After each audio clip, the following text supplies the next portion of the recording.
sometimes our high notes sound wildly out of tune, or maybe just not even as resonant, not as nice a tone quality on them. So there are certain things that can contribute to this. So I'm going to help you with those and give you one idea to help fix it.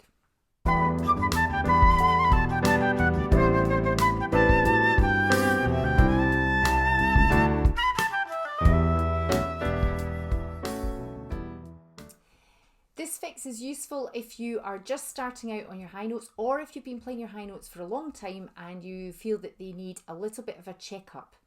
So the first thing that often goes wrong is that the fingering is a bit clunky and we don't take enough time to learn the fingering properly. So we've got all these cross fingerings that are less familiar to us because we tend to learn the high notes later on. So take time to learn the notes and learn these patterns really well, because when we're playing in a piece, we get bogged down thinking about what our fingers are doing and how tricky it is, and we forget to think about how we're producing the notes, or forget to listen to ourselves making a beautiful or otherwise sound. The second thing that happens is we blast them, we overblow them, and that really contributes to bad intonation as well, and it's often in our efforts to get them. So of course these top notes need faster air, but like every other register on the flute, all of the notes have got their own quirks, and you need to find out where these notes sit for you on the flute and how much air exactly and what direction that air is needed for each individual note. Here's another thing you might be guilty of. We need to learn to produce the notes, these high up notes, from exactly the right place in our body.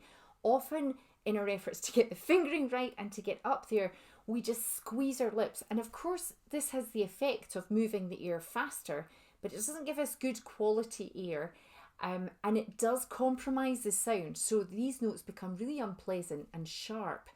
What happens then is our lip muscles fatigue, and then we squeeze more to produce the notes, and it's a knock-on effect, getting worse and worse, and eventually you get exhausted and it doesn't sound great.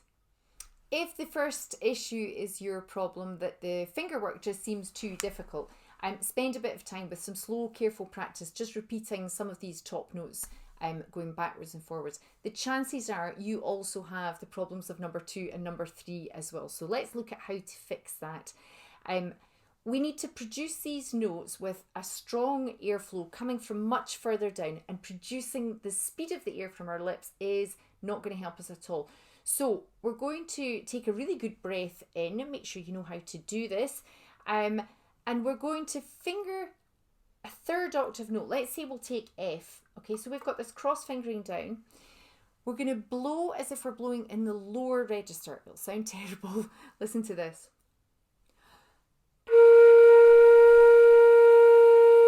So a nice steady airflow that you would use for the bottom register. Gradually increase the airspeed with your abdominal muscles without tightening here. Now, I'm not suggesting there's no movement here at all, but this is a basic exercise that helps you switch on that air to give you a beautiful sound. Gradually increase the airspeed until it begins to crack through the registers and end up in the third octave. Once you hit that third octave, stop blowing any harder. Take a breath, see if you can reproduce the note at that airspeed that you have discovered. Let me show you.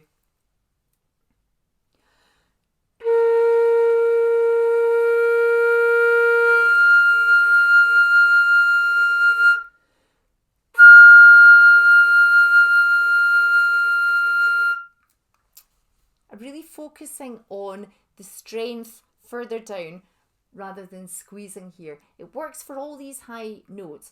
Now, I've not dealt with intonation, I've not dealt with dynamics, but what we have dealt with is showing ourselves how we can produce these notes without blasting, without squeezing, and then we've got something to work on. Try it out.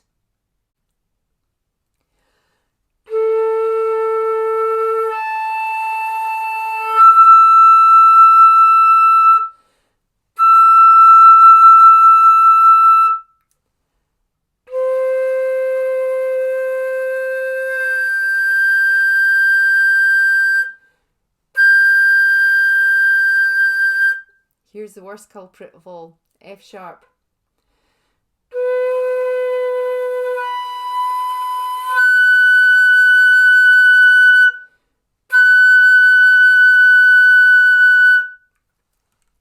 you then have the good foundations to add in vibrato, add in your character of playing, and help these third octave notes sound just as clear and resonant as all your other notes.